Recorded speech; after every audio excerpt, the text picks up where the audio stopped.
सियासत जरूर ड्रग मामले ते लगातार दिखाई दिंदी रही है। बयानबाजियां भी आउंदियां रही ने। नवजोत सिंह सिद्धू वार-वार कहते रहे ने कि मजीठिया दे उत्ते जे मेरे कोल ताकत होए मजीठिया दे उत्ते कार्रवाई करांगा। तां हुण FIR हुई है। अकाली दल कह रहा कि सीधी सीधी सियासत है। बिक्रम मजीठिया न्यूज़ 18 दे मंच राइजिंग पंजाब ते भी कह के गए ने कि असीं किसे तो नहीं डरदे, जिद्दां मैं तां कार्रवाई करो। नपिंदर बराड़ लाइव जुड़े हुए ने बिक्रमजीत सिंह मजीठिया दी चंडीगढ़ रिहाइश दे बाहर। तो नपिंदर की कुछ हलचल उत्थे नजर आ रही है? देखो बिल्कुल असीं इस वेले बिक्रम मजीठिया दी सरकारी रिहाइश कह सकते हैं। सरकारी MLA फ्लैट सैक्टर 4 दे विच फ्लैट नंबर 39 उसके बाहर मौजूद है। तुहानूं तस्वीरां दिखा दिंने आ। बाहर उन्हां दा सुरक्षा दस्ता इत्थे मौजूद है उन्हां दा। पर जिहड़ी जानकारी मिल रही है उसके मुताबिक बिक्रम मजीठिया खुद घर दे अंदर मौजूद नहीं ने। यह बिक्रम मजीठिया दा सरकारी फ्लैट है, सरकारी रिहाइश है उन्हां दी। हालांकि उन्हां दा परिवार है जिहड़ा वो घर दे अंदर मौजूद है। बिक्रम मजीठिया दा परिवार क्योंकि इत्थे उन्हां दे नाल रहिंदा तां परिवार इत्थे मौजूद है। पर जिहड़ी साडे कोल जानकारी आ रही है उसके मुताबिक बिक्रम मजीठिया इस वेले अपने फ्लैट के अंदर मौजूद नहीं। उन्हां दा स्टाफ इत्थे उन्हां दे सामने तुहानूं उन्हां दे PA नज़र आ रहे हैं, उन्हां दा बाकी स्टाफ है जिहड़ा वो नज़र आ रहा है। तो अजिहे दे विच सिद्ध तौर ते कहा जा सकता है कि जिस तरह के हालात बने ने, जिस तरह दे इस वेले सियासी घमासान मचा होया, उस तो बाद क्यासराइयां ने या फिर इस तरह दीयां क्यासराइयां लाइयां जा रही ने कि बिक्रम मजीठिया की गिरफ्तारी हो सकती है। वड्डा सवाल है क्योंकि अगर इस तरह FIR दर्ज हुई है, इस समय दर्ज हुई है जो चोणां बिल्कुल नेड़े ने, और बिक्रम मजीठिया जिस तरह पहला लगातार दावा कर रहे सी न्यूज़ 18 के मंच पर आके उन्होंने कहा सी कि मैं डरदा नहीं है, मेरे खिलाफ कोई सबूत नहीं है, कुछ गलत नहीं किया, जे मैं गलत किया तो मेरे खिलाफ कार्रवाई करके दिखाओ। और नाल ही ये भी जिहड़ा शंका जता रहे सी कि हाई कोर्ट दे विच क्यों गए। उन्होंने कहा सी कि क्योंकि सीधे तौर पर सुखजिंदर रंधावा जिहड़े पंजाब के गृह मंत्री ने उन्होंने नाल 36 का आंकड़ा बिक्रम मजीठिया का। तो उन्होंने दा सीधे तौर पर इल्जाम सी कि सत्ता दे विच इस वेले जिहड़ी टीम बैठी है वो मैनू मेरे नाल पोलीटिकल वंडेटे के चलते मेरे खिलाफ केस दर्ज कर सकते हैं, इसलिए हाईकोर्ट का रुख किया। पर दूजे पासे गृह मंत्री सुखजिंदर रंधावा ने साफ तौर पर कहा सी कि जे उन्होंने खिलाफ कोई सबूत नहीं है, जे बिक्रम मजीठिया ने कुछ गलत नहीं किया तो डरन की लोड़ नहीं। पर हुण जदों अज परचा दर्ज हो गया, जदों अज केस दर्ज हो गया, जदों NDPS एक्ट की धारा 25 लग जाए, 27A लग जाए, 29 लग जाए, तो अजिहे दे विच आखिर केस दर्ज करने की मंशा और इस केस दर्ज करने तो बाद की हुण बिक्रम मजीठिया की गिरफ्तारी वाले पासे वधिया जाएगा। हालांकि हले सवाल इस तरह ही बरकरार है क्योंकि FIR की कॉपी जी हले भी सामने नहीं आई। रात का परचा दर्ज होया पर FIR की कॉपी हले तक सामने नहीं आई। धरावां सामने आ गई ने। FIR नंबर 2 ये सामने आ गया। साइबर सैल दे विच परचा दर्ज होया मोहाली के 4 फेस थाने दे विच ये क्लीयर हो गया।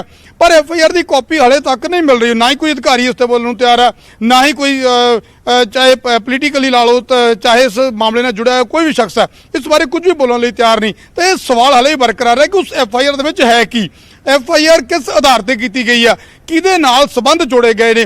तो जिन्नी देर तक FIR सामने नहीं आती उन्नी देर तक ये जिहड़ी स्थिति है वो क्लीयर नहीं हो सकती, स्पष्ट नहीं हो सकती। तो सब तो पहला जरूरी हो जाता है कि FIR सामने आवे ताकि ये पता लग सके कि जे बिक्रम मजीठिया के खिलाफ केस दर्ज किया गया तो उसका बेस की है, वो किस आधार पर किया है, कि किसी पुराने मामले के लिंक जोड़े गए हैं। क्योंकि जिस तरह हाईकोर्ट के सीलबंद रिपोर्ट पई है उसनूं लैके लगातार सवाल चुके जा रहे थे।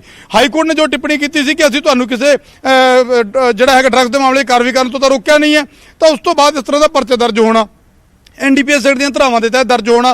तो और जिहड़ा मामला जिहदे विच बिक्रम मजीठिया का पहला नाम आया, जिहदे विच जिहड़ा साबका DSP जगदीश भोला जिहड़ा किंगपिन सी उन्हें जो नाम लिया सी, जिक्र किया सी, तो वो मामला जिहड़ा है डिसाइड हो चुका। उस मामले में बिक्रम मजीठिया की भूमिका जिहड़ी है उस वेले उस तो बाद जिन्नियां कोर्ट की कार्रवाई उस दे विच बिक्रम मजीठिया का नाम नहीं आया बाद विच कानूनी कार्रवाई के दौरान, तो केस डिसाइड हो गया। इसलिए पिछले दिनों में जिहड़ी चिट्ठी सामने आई सी SK अस्थाना की, जिहड़े ब्यूरो ऑफ इन्वेस्टिगेशन के मुखी उन्होंने दी चिट्ठी सामने आई, तो उन्होंने साफ कहा कि जिहड़ा केस डिसाइड हो गया उहदे विच असीं बिक्रम मजीठिया के खिलाफ किवें केस दर्ज कर दईए। पर हुण केस दर्ज होया, जे केस दर्ज होया तो उसका आधार की है। इस करके सवाल वड्डे ने कि जे उस केस दे विच नहीं होया तो कि ये नवा मामला दर्ज होया, अलग तो कोई इशू है, FIR बेशक नवी है, पर कि ये किसी अलग मैटर नाल दर्ज किया गया या उससे पुराने केस नूं रीइन्वेस्टिगेट किया जा रहा है, आखिर कहानी की है। ये बड़े बड़े सवाल ने। इन्हां सवालों का जवाब जिन्नी देर तक FIR सामने नहीं आती उन्नी देर तक नहीं मिल सकता। फिलहाल कोशिश चल रही है और थोड़ी देर तक लगता है कि चीज़ां स्पष्ट होणगियां और उच्च अधिकारी जिहड़े ने उन्हां नाल संपर्क करने की कोशिश कर रहे हैं ताकि स्थिति स्पष्ट हो सके। बहरहाल फिलहाल की घड़ी बिक्रम मजीठिया के घर के बाहर मौजूद हाँ और इत्थे बिक्रम मजीठिया जिहड़ी जानकारी मिल रही है घर के अंदर चंडीगढ़ दे विच नहीं मौजूद, परिवार उन्हां दे इत्थे ही है, उन्हां सुरक्षा दस्ता उन्हां दी टीम है जिहड़ी वो इत्थे मौजूद है जी। ਲੇਕਿਨ ਅਕਾਲੀ ਦਲ ਦੇ ਵਿੱਚ ਨਪਿੰਦਰ ਇਸ ਵੇਲੇ ਕੀ ਕੁਝ ਚਰਚਾ ਚੱਲ ਰਹੀ ਹੈ? ਕਿਉਂਕਿ ਹਰਿੰਦਰਪਾਲ ਸਿੰਘ ਚੰਦੂਮਾਜਰਾ ਜੁੜੇ ਸੀ, ਉਹ ਕਹਿ ਰਹੇ ਸੀ FIR ਦੀ ਕਾਪੀ ਦਾ ਉਹਨਾਂ ਨੂੰ ਵੀ ਇੰਤਜ਼ਾਰ ਹੈ ਤੇ ਇਸ ਤੋਂ ਬਾਅਦ ਜ਼ਰੂਰ ਕੋਰਟ ਦਾ ਰੁਖ ਅਕਾਲੀ ਦਲ ਕਰ ਸਕਦਾ। ਤਾਂ ਅਕਾਲੀ ਦਲ ਦੇ ਵਿੱਚ ਇਸ ਵੇਲੇ ਕੀ ਕੁਝ ਚਰਚਾ ਹੈ, ਕੀ ਹਲਚਲ ਹੈ? ਦੇਖੋ ਕੋਰਟ ਦਾ ਰੁਖ ਬਿਲਕੁਲ ਕਰੇਗਾ। ਤਾਂ ਜਤਿੰਦਰ ਸਿੱਧੂ ਤੁਸੀਂ ਤਸਵੀਰਾਂ ਦਿਖਾਉਂਦੇ ਰਹੋ ਨਾਲ ਤਾਂ ਦੇਖੋ ਬਿਲਕੁਲ ਕੋਰਟ ਦਾ ਰੁਖ ਕਰੇਗਾ। ਜਦੋਂ ਪਹਿਲਾਂ ਵੀ ਜਦੋਂ ਕੋ ਹਾਈ ਕੋਰਟ ਦੇ ਵਿੱਚ ਮਾਮਲਾ ਜਿਸ ਵੇਲੇ ਚਰਚਾ ਚੱਲ ਰਹੀ ਸੀ, ਹਾਈ ਕੋਰਟ ਦੇ ਵਿੱਚ ਜਦੋਂ ਦਲੀਲਾਂ ਦਿੱਤੀਆਂ ਜਾ ਰਹੀਆਂ ਸੀ, ਜਿਸ ਵੇਲੇ ਸੀਲਬੰਦ ਰਿਪੋਰਟ ਦੀ ਗੱਲ ਹੋ ਰਹੀ ਸੀ, ਤਾਂ ਉਸ ਵੇਲੇ ਵੀ ਸਿੱਧੇ ਤੌਰ ਤੇ ਕੋਰਟ ਦੇ ਵਿੱਚ ਬਿਕਰਮ ਮਜੀਠੀਆ ਨੇ ਅਪਰੋਚ ਕੀਤਾ, ਪਾਰਟੀ ਬਣਾਏ ਜਾਣ ਦਾ ਜਿਹੜਾ ਉੱਥੇ ਜਾ ਕੇ ਤਰਕ ਦਿੱਤਾ। ਪਰ ਕਿਉਂਕਿ ਕੋਰਟ ਨੇ ਉਸ ਵੇਲੇ ਕਿਹਾ ਕਿ ਜੋ ਖਿਲਾਫ ਵਾਲੇ ਕੋਈ ਜ਼ਿਕਰ ਨਹੀਂ ਹੈ ਤਾਂ ਤੁਹਾਨੂੰ ਨਹੀਂ ਜ਼ਰੂਰਤ ਇਸ ਮਾਮਲੇ ਦੇ ਵਿੱਚ। ਪਰ ਬਿਕਰਮ ਮਜੀਠੀਆ ਦਾ ਤਰਕ ਸੀ ਕਿ ਕਿਉਂਕਿ ਜਿਸ ਤਰ੍ਹਾਂ ਪਹਿਲਾਂ ਜ਼ਿਕਰ ਕੀਤਾ ਕਿ ਸੱਤਾ ਧਿਰ ਦੇ ਵਿੱਚ ਜਿਹੜੀ ਬੈਠੀ ਟੀਮ ਆ ਉਹਦੇ ਤੇ ਉਹਨਾਂ ਨੂੰ ਖਦਸ਼ਾ ਸੀ ਕਿ ਪੋਲੀਟੀਕਲੀ ਵੈਂਡੇਟੇ ਦੇ ਚੱਲਦੇ ਕੇਸ ਦਰਜ ਕੀਤਾ ਜਾ ਸਕਦਾ, ਇਸ ਕਰਕੇ ਹਾਈ ਕੋਰਟ ਦਾ ਰੁਖ ਕੀਤਾ। ਪਰ ਜੇ ਹਾਲਾਤਾਂ ਦੇ ਵਿੱਚ ਦੇਖੋ ਹਾਈ ਕੋਰਟ ਪਹਿਲਾਂ ਵੀ ਗਏ, ਵੱਡਾ ਨਾਮ ਹੈ ਅਕਾਲੀ ਦਲ ਦਾ ਬਿਕਰਮ ਮਜੀਠੀਆ, ਸਾਬਕਾ ਮੰਤਰੀ ਨੇ, ਬਾਦਲ ਪਰਿਵਾਰ ਦੇ ਰਿਸ਼ਤੇਦਾਰ ਨੇ, ਸਾਬਕਾ ਉਪ ਮੁੱਖ ਮੰਤਰੀ ਤੇ ਸਾਬਕਾ ਗ੍ਰਹਿ ਮੰਤਰੀ ਸੁਖਬੀਰ ਸਿੰਘ ਬਾਦਲ ਦੇ ਰਿਸ਼ਤੇਦਾਰ ਨੇ। ਅਜਿਹੇ ਦੇ ਵਿੱਚ ਅਗਰ ਇੱਕ ਵੱਡੇ ਨਾਮ ਨੂੰ, ਇੱਕ ਵੱਡੇ ਚਿਹਰੇ ਨੂੰ ਗ੍ਰਿਫਤਾਰ ਕਰਨਾ, ਉਹਨਾਂ ਖਿਲਾਫ ਕੇਸ ਦਰਜ ਕਰਨਾ ਤਾਂ ਜ਼ਾਹਰ ਤੌਰ ਤੇ ਇੱਕ ਵੱਡਾ ਇਸ਼ੂ ਹੈ। ਤਾਂ ਬਿਲਕੁਲ ਕੋਰਟ ਦਾ ਰੁਖ ਕੀਤਾ ਜਾਵੇਗਾ।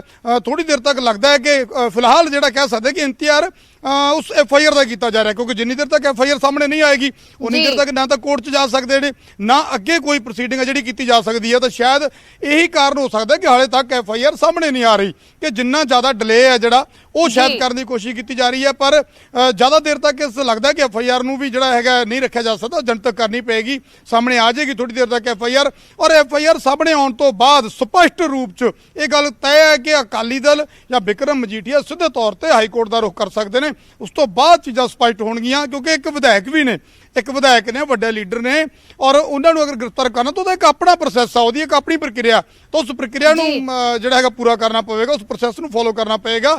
ਤਾਂ ਜੇ ਇਹਦੇ ਵਿੱਚ ਜ਼ਾਹਰ ਤੌਰ ਤੇ ਕਹਾਣੀ ਰੁਕੀ ਹੋਈ ਹੈ FIR ਦੀ ਕਾਪੀ ਤੇ, FIR ਦੀ ਕਾਪੀ ਆਏਗੀ ਤਾਂ ਉਸ ਤੋਂ ਬਾਅਦ ਹਾਈ ਕੋਰਟ ਦਾ ਰੁਖ ਹੈ ਸਿੱਧੇ ਤੌਰ ਤੇ ਬਿਕਰਮ ਮਜੀਠੀਆ ਜਾਂ ਅਕਾਲੀ ਦਲ ਕਰ ਸਕਦੇ ਨੇ। ਜੀ ਜੀ ਜੀ ਜੀ ਬਿਲਕੁਲ। ਤਾਂ FIR ਦੀ ਕਾਪੀ ਦਾ ਇੰਤਜ਼ਾਰ ਹੈ, ਲੇਕਿਨ ਇਸ ਸਭ ਦੇ ਵਿਚਾਲੇ ਨਵਜੋਤ ਸਿੰਘ ਸਿੱਧੂ ਦਾ ਟਵੀਟ ਆਇਆ ਹੈ। ਨਵਜੋਤ ਸਿੰਘ ਸਿੱਧੂ ਨੇ ਟਵੀਟ ਕੀਤਾ ਹੈ ਬਿਕਰਮਜੀਤ ਸਿੰਘ ਮਜੀਠੀਆ ਦੇ ਖਿਲਾਫ ਜੋ FIR ਹੋਈ ਹੈ, ਉਹਨਾਂ ਨੇ ਕਿਹਾ ਹੈ ਕਿ ਕਈ ਸਾਲਾਂ ਦਾ ਜਿਹੜਾ ਇੰਤਜ਼ਾਰ ਸੀ ਉਹ ਹੁਣ ਖਤਮ ਹੋਇਆ ਹੈ। ਇਹ ਨਵਜੋਤ ਸਿੰਘ ਸਿੱਧੂ ਨੇ ਟਵੀਟ ਕੀਤਾ ਹੈ ਬਿਕਰਮਜੀਤ ਸਿੰਘ ਮਜੀਠੀਆ ਤੇ ਜੋ FIR ਦਰਜ ਹੋਈ ਹੈ ਉਸ ਨੂੰ ਲੈ ਕੇ ਟਵੀਟ ਕੀਤਾ ਹੈ। ਨਵਜੋਤ ਸਿੰਘ ਸਿੱਧੂ ਨੇ ਰਿਐਕਟ ਕੀਤਾ ਹੈ। ਥੋੜੀ ਦੇਰ ਦੇ ਵਿੱਚ ਅਸੀਂ ਤੁਹਾਨੂੰ ਜਾਣਕਾਰੀ ਦੇ ਰਹੇ ਹਾਂ। ਨਵਜੋਤ ਸਿੰਘ ਸਿੱਧੂ ਦਾ ਬਿਆਨ ਆਇਆ। ਬਿਕਰਮਜੀਤ ਸਿੰਘ ਮਜੀਠੀਆ ਨੇ ਕਿਹਾ ਕਿ ਇਮਾਨਦਾਰ ਅਫਸਰਾਂ ਨੂੰ ਕਮਾਨ ਦੇਣ ਦਾ ਨਤੀਜਾ ਸਾਹਮਣੇ ਆਇਆ ਹੈ। ਨਵਜੋਤ ਸਿੰਘ ਸਿੱਧੂ ਕਹਿ ਰਹੇ ਨੇ ਆਖਿਰਕਾਰ ਪਹਿਲਾ ਕਦਮ ਚੁੱਕਿਆ ਗਿਆ ਹੈ। ਬਾਦਲ ਪਰਿਵਾਰ ਤੇ ਕੈਪਟਨ 4.5 ਸਾਲ ED ਤੇ STF ਦੀ ਰਿਪੋਰਟ ਤੇ ਬੈਠੇ ਰਹੇ ਤੇ ਹੁਣ ਕਾਰਵਾਈ ਹੋਣ ਜਾ ਰਹੀ ਹੈ। ਫਾਈਨਲੀ ਇਹ ਨਵਜੋਤ ਸਿੰਘ ਸਿੱਧੂ ਕਹਿ ਰਹੇ ਨੇ। ਨਵਜੋਤ ਸਿੰਘ ਸਿੱਧੂ ਕਹਿ ਰਹੇ ਨੇ ਕਿ ਪਹਿਲਾ ਕਦਮ ਚੁੱਕਿਆ ਗਿਆ ਹੈ। ਆਖਿਰਕਾਰ ਪਹਿਲਾ ਕਦਮ ਚੁੱਕਿਆ ਗਿਆ। ਬਾਦਲ ਪਰਿਵਾਰ ਤੇ ਕੈਪਟਨ ਮਿਲੇ ਹੋਏ ਸੀ। ਇਹ ਵੀ ਕਹਿ ਰਹੇ ਨੇ ਕਿ 4.5 ਸਾਲ ਇਸੇ ਕਰਕੇ ਕੁਝ ਨਹੀਂ ਹੋਇਆ।